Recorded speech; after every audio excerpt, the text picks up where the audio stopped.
Welcome to the Ranking Revolution podcast, your go-to source for strategies and ideas for SEO, organic growth, content creation, and online business. I'm your host, Doug Cunnington. In this episode, I chat with my friend, Sean Markey. I've actually known Sean for a few years, and I think I interviewed him for the first time a few years ago, but we kind of ran in the same circles, and I'm subscribed to his email list. So I kind of keep up with him a little bit. And we talk about two main topics in this interview. In the first part, Sean and I talk about his offer of a fractional SEO director and how that's been going and shifting and adapting over time. And then in the second part, we talk about his email newsletter. I love email newsletters. I've had one since I started working online. And with the recent Google updates, some people have shifted and email newsletters are even more popular. People are trying to get more involved in email newsletters. There's many ways to monetize them, and we get into all those details in part two. Like many of the interviews, I've divided this into two separate parts with two different topics. I hope you enjoy the conversation so much that you do check out part two. And let's get to the interview with Sean Markey from Rank Logic right now. Today, we're joined by Sean Markey, a seasoned SEO expert with a track record of turning affiliate sites into six-figure successes. He started his journey in 2008, and he's navigated some ups and downs of the SEO world, like we all have. It's a roller coaster out there. And Sean brings a wealth of knowledge and a unique perspective on digital marketing. Beyond his professional achievements, you're dedicated to sharing insights through his newsletter and an upcoming age domain course. Is that still coming out or? Yep, still working on that. Cool. All right. And you're driven by a desire to get back to the community, and we'll link up so people can read your about page and stuff like that. So Sean, it's been a while since we caught up. How's it been going? Good. Probably the biggest change since then is I moved from southeastern Utah to northern Vermont. So quite a big move. Very cool. It's beautiful out there. It could be a little chilly in the winter, right? A little cold, a little snowy, yeah. But it's worth it for the rest of the year. Very cool. Awesome. Well, there's a couple topics we're going to get into today. And one of them is about, I guess it's an offer and part of the work that you do as a fractional director of SEO. So we'll talk about that a little bit. And then the second part of the conversation is your email newsletter, Rank Theory. And I guess it's a full brand. So I'm on the newsletter and I have been for years. And it's quite entertaining. And I love email newsletters just in general. And they have a resurgence, especially with recent Google updates. A lot of people are thinking, how can I insulate myself? Which, we've been doing that for years. And from the very beginning, I had an email newsletter. I thought it would be a good idea. And it turns out it's a really good idea to insulate yourself from algorithm updates. So those are the two main areas. Now, I want to get a little bit more about your background just so people know, but yeah, sort of your elevator pitch. What's your story in like 90 seconds? Yep. Started doing SEO around 2011, back when, looking back, it was easy. And I've worked for a couple different agencies. I worked for Smash Digital for a while, Travis Jameson's agency, helped run things there, learned a lot. I worked for Siege Media for 2 weeks, not a good fit. And then actually left Siege Media because I had a CBD oil affiliate site that started to rank in the top 3. And that was like making my salary almost in a month just from the affiliate income. So ever since then, around 2019, I've just been doing my own thing. I built and sold several affiliate websites in the cannabis space, built off of age domains. And these days I'm doing agency work and writing my newsletter. Very cool. Okay. So with the agency side of it, is that where the fractional director of SEO sort of comes into play? Yeah, that's one thing that I just sort of launched on my newsletter in like a desperate bid to get the money coming in. I'm not super employable. I think a lot of entrepreneurs feel the same way. And I I had tried to get a job, but there wasn't a lot of good fits for me specifically. And so I was like, you know what? I'm just going to launch this $1,000 a month, join my Slack group, ask me anything you need, any questions you have, we'll advise you, we'll kind of give you the high level stuff. And at the time, like 9 people pulled the trigger on that. So it was instantly success, which was cool. And it's kind of evolved from there. Very cool. And let's talk about the agency work a little bit. Like, what does the team look like? And what are the sort of offerings? Because it's interesting. A lot of people are out there either running solo or a pretty small shop, and they may find Mhm. themselves in the same situation where maybe the pipeline wasn't full or some clients dropped off for external reasons. And then you're Yep. like, oh, I need to pull in some revenue. So talk about the agency and kind of the way it's set up. So it's, I guess, pretty non-traditional. I don't want to run like a 50-person agency. I don't want to sell it someday and, cash out. So it's just me and my business partner, Matt, who run things. I'm much better on the like writing content optimization side of things. And he's really great at the technical SEO, which I'm terrible at. So between us, we kind of, I think cover the spread. And so we work with the fractional SEO clients that are still with us. And we could talk about, some of the reasons why it wasn't the best offer in the world, but we've kind of moved, I guess, up market a little bit. And now we really focus on like very high end strategy audit, doing hands-on work for like very established brands. Okay, perfect.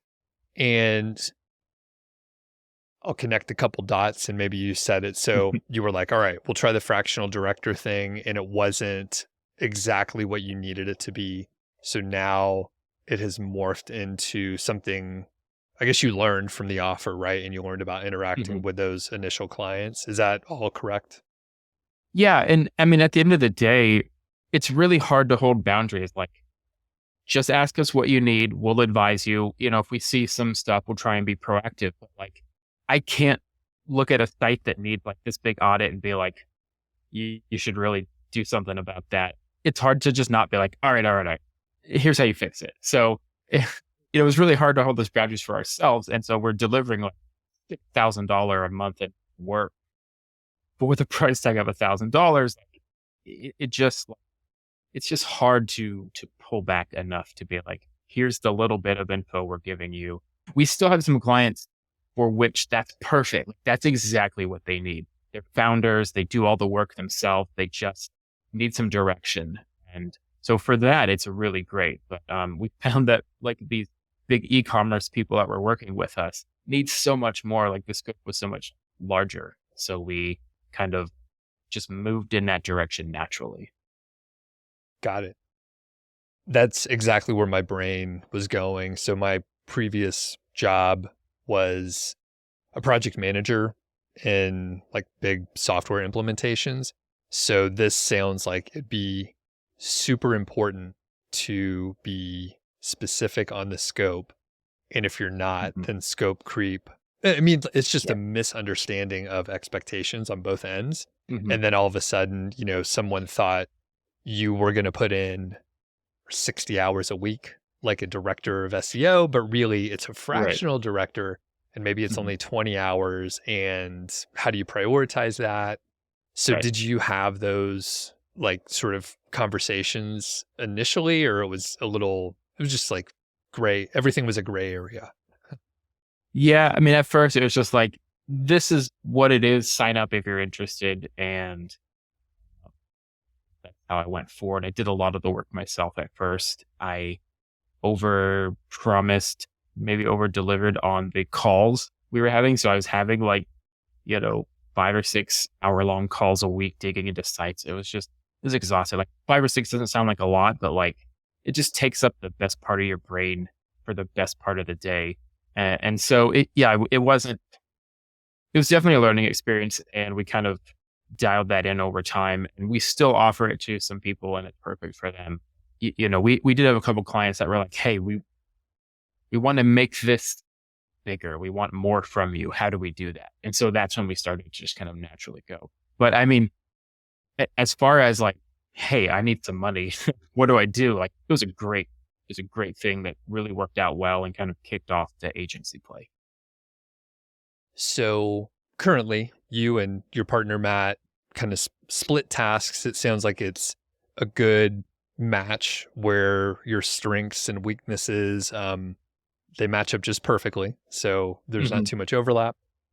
Talk about the offer that you have now. So after, working through it and understanding what the bigger companies need, what does it look like if you could, the high level bullet points? We like the first thing we try and push is a $5,000 audit, because even companies that are like, we've worked with SEOs, we, have an idea of what things look like. And then we get in there and, well, no, you don't. Like there's a lot of, so, and really like, it's also just paying for our time. Like it's not just like, oh, these pages, this is a soft 404, or like you need to interlink here, but it's like, oh, this is how your business work. This is, these are the pages that make money. This is how the funnel looks. Like just really understanding all that, I think is something that can get overlooked by people. Like, oh, we just rank these keywords. Look at all the traffic that's coming in, but like it's making $0. So doing that audit first really helps us to understand the lay of the land and fix any issues that need to be fixed. And then from there, we have offers like monthly ongoing work, or like we try and you try and build things in sprints. So like each month you get 2 sprints and it's this much, and this is the scope of everything. So it's very, the guardrails are very well defined. The monthly sprints, it sounds like they're sort of customized and ad hoc, and you kind of have an idea for, if you were going to do internal linking in an internal linking Mhm. audit, then maybe you have a price per page or something like that, or a price per cluster. Is it kind of broken out, and internally you guys know how much work something is? Yeah. And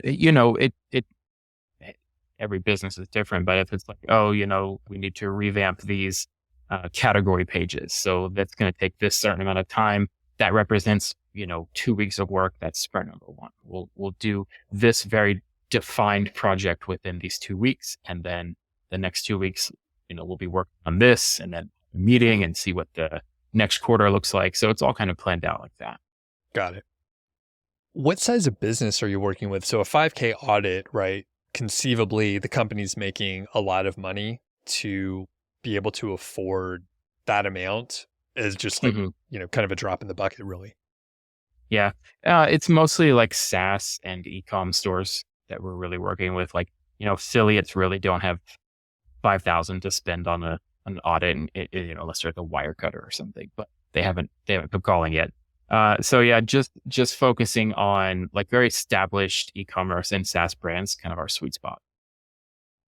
And that makes total sense. So they're making a lot of money. They've been successful for a little while, but they realize like, hey, things have gotten out of hand, and we need some experts to hmm come in here because it's kind of a mess. And maybe even if they have internal SEO folks, maybe they're too close to it as well. So sometimes do you need to work with internal SEO people? Actually, I mean, this is pretty new, so that hasn't been the case yet.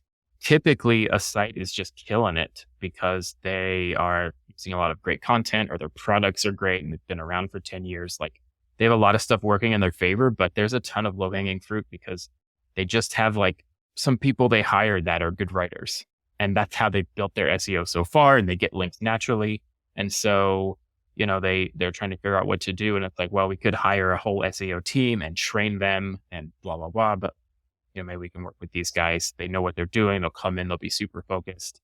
Yeah. So typically an established business that doesn't yet have an SEO team seems to be where we find ourselves working.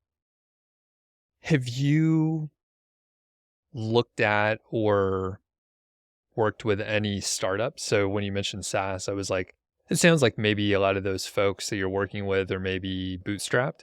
But have you started working or looked at that market where they may have a lot of funding and a lot of money burning a hole in their pockets? Mhm. Not yet. I mean, it sounds like a great market, but I think you also have to really be able to, flex. Uh, and show a lot of case studies and similar, experience to people who have a huge checkbook and are just getting started. And I think typically, like, a lot of the investors, this is just my assumption, may have people they've worked with in the past and people they want to like push the startup to work with, that they trust already. So I haven't really explored that yet. It might be a good idea to start getting in with some investors to be that person. But yeah, it's mostly like established brands that have just grown over time. Got it. Just a quick word from our sponsor. That's me. I'm Doug. I'm bringing you this show. I'm producing it myself. There's no sponsors right now. So if you want to help me out, you can leave a review. You can make sure you're subscribed. You can download all the episodes. If you happen to be listening, download it on like Apple Podcast or Spotify, share it, send it to a friend, an enemy. If you happen to be going to a conference, tell people about it there. It'll really help out. And if you're watching on YouTube, make sure you're subscribed, comment on all the videos, just interact with the content. That's all I'm asking. It's totally free, just cost a little bit of your time, and it'll really help me out. It'll help out the show. And that's it for now. Let's get back to the interview with Sean.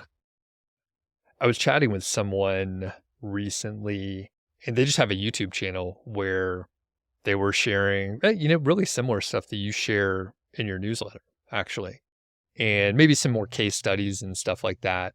But they said that they were finding a handful of startup, just, I guess, companies with funding. And they were like, hey, we're looking at thousands of dollars per month. We need some SEO help. So yeah, definitely worth it to look at. I mean, I haven't done it, so I have no idea. Yeah. But yeah, money has dried up a little bit more in the last couple of years, but it's always cyclical. So there could be another time before too long where people are trying to just throw money at you. Good problem to have. Yeah. All right. So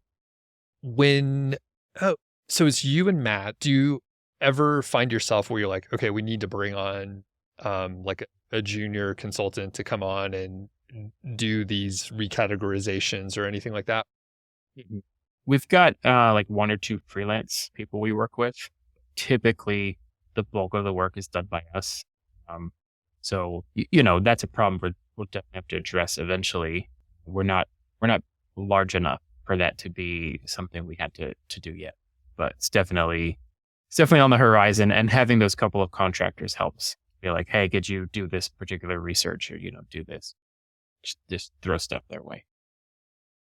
And I'm curious about just working with clients in general. So I tried some agency stuff when I first got laid off, and it was quite profitable. It's a great way to bring in money, but I didn't have the right attitude to work with clients. I'll put it that way.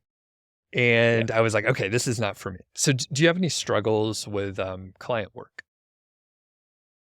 I mean, I'm particularly, I'll say it's been nice getting clients through the newsletter because they already know who I am and they know that I'm, kind of grumpy and ranty and have really strong opinions about things and curse all the time. So that's been nice. It's definitely been harder to court some of these like real bigger brands that expect the whole sales process and like walk us through your sales deck and, show us, like, tell us about your KPIs and all this stuff. Cause I'm like, have that. So I've been making those. It's definitely worth it. But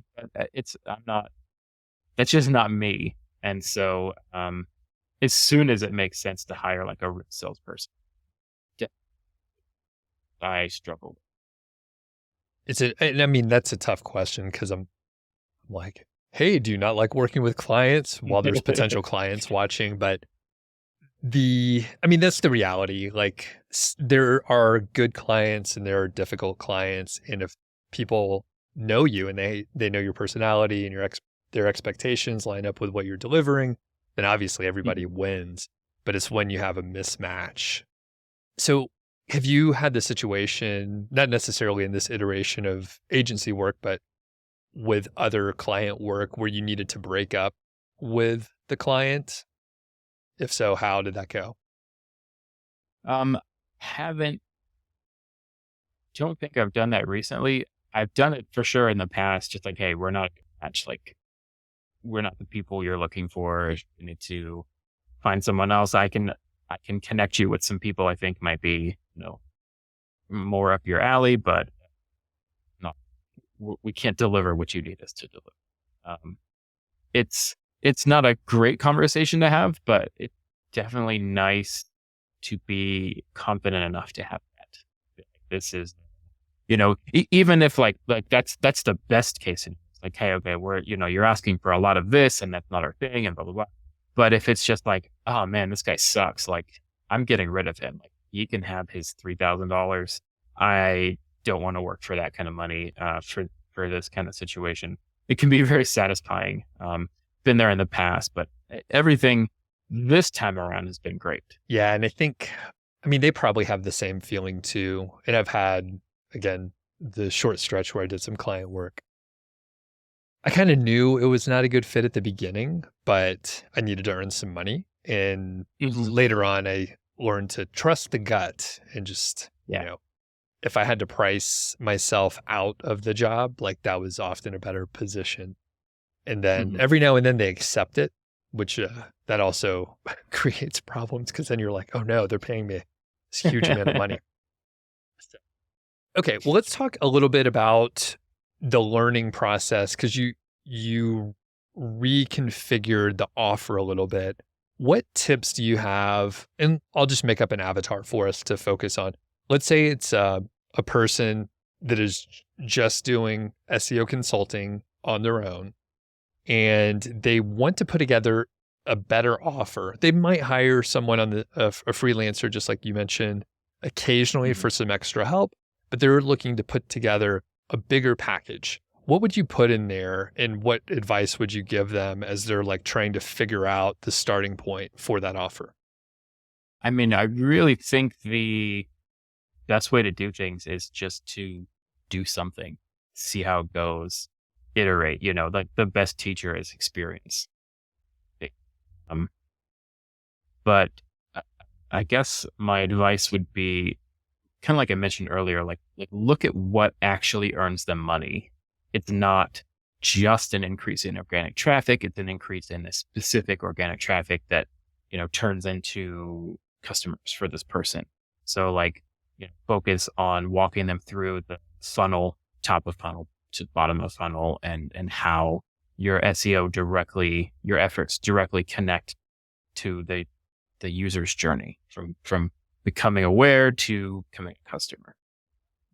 I think if you could kind of speak that language, you'll be speaking a language they're very interested in hearing. Do you find that the company doesn't know what their funnel looks like and you have to actually educate them on that part of it? I mean, that might be the case, especially if you're working with maybe less established businesses. But if you get like a, 10-figure a year e-commerce store, like they know what products sell, they know how people find them, and they just need to make that better or more, just get those numbers up. So sometimes that can be the case. If you're working with like newer companies, they may not know all of that. But for us working with more established brands, it hasn't been such a problem. Would you, or do you have a preference on whether you work with a company that knows or does not know?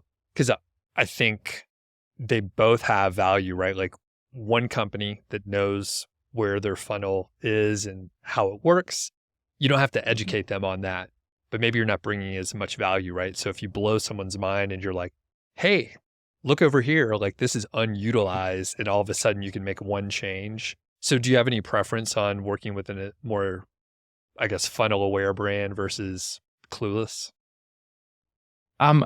Not me personally. I don't have a preference either way. They both have their pros and cons. Working with somebody more established, the low hanging fruit isn't so low.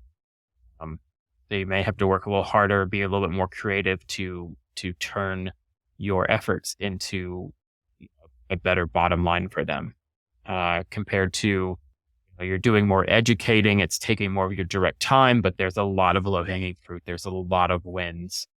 You can kind of build on that. It's definitely a good type of company to start working with at first, because then you could show that traffic graph to the other people.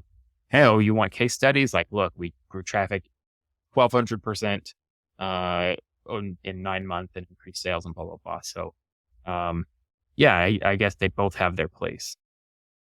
And last couple questions before I'll transition over to talking about your newsletter, but you sound like, you're not a natural salesperson, right? You don't have some of the pieces of the puzzle, and you're converting a lot on your newsletter, right? So what tips do you have for folks to maybe present those testimonials, or what's your approach? Like if you have a lead that comes in and then maybe they're a referral, so they don't really know you, they don't know your style, what's like the bare minimum that you prepare to present in the call? I guess at the moment, my first preference is just to get on a call with them, like an intro call, see if we're a good fit, to kind of learn about their business. I'll go through a website in Ahrefs, something like look at what keywords are ranking for, see what keywords are targeting. I think one thing that helps, I'm not maybe a good salesperson. I don't like being on. I'm a much better writer than I am a presenter, but I'm still like a big nerd about SEO. Like, I get excited about things when I see we could do this, you could target this. And, if you consider Google Discover, here's how you can. So I think if you can connect with someone on a call like that and really just kind of demonstrate your knowledge and your excitement about it, I think that goes a long way. So the next call after that will be more of I put together this deck. Here's what we do. Here's what it costs, blah, blah, blah. And it's kind of it's a lot less natural and a lot less of an exciting thing. So I think getting that kind of on the map in the first call has been helpful. Okay, this guy knows what he's talking about. He's a huge nerd. He is interested in our product, or he has experience in this space. They can maybe forgive you on the sales call if you're just sort of a monologuer and, kind of, if it's not the best version of it. Okay. Yeah. And I think, it could be tough. I guess people have to find their style and everything, but since a lot of your clients do come through the newsletter, that solves so many problems, like you mentioned before. So before we transition, is there anything else on the agency side that you want to add, or something I missed that you think is important to talk about? The last thing I'll say, just to kind of give an insight. So when it comes to actually doing the client work, Matt does a bigger percentage of that than I do. He's just a better SEO than I am, more experienced, smarter, more analytical. I'm more on the creative side of things. So a lot of my energy goes into making sure the newsletter is produced each week, going on podcasts like this, anything with a more creative bent to try and grow the amount of people that know about us and can get onto the newsletter. Everything's just get on the newsletter, and then we'll present offers within it. So it took a while to pull it off, but find the thing you're good at and go super hard on that, and find other people that can fill in the gaps that you're not good at. That's been a huge win for me. Great advice. Yeah. It's so difficult to try to become in quotes, world class at the thing you suck at.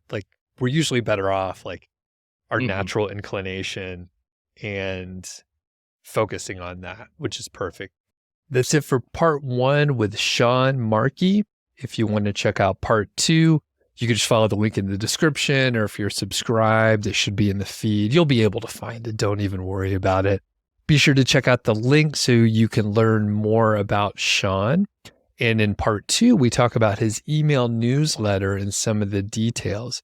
It's a pretty fun newsletter. I kind of gush about how I enjoy the writing, but you could hear that when we get into it. And before you go, if you dig these episodes, if you like the podcast, you could help me out a lot by making sure you're subscribed, leaving a review. If you're watching on YouTube, like and comment on the videos, all of them. You can comment multiple times, just interact with the videos, and it really helps out.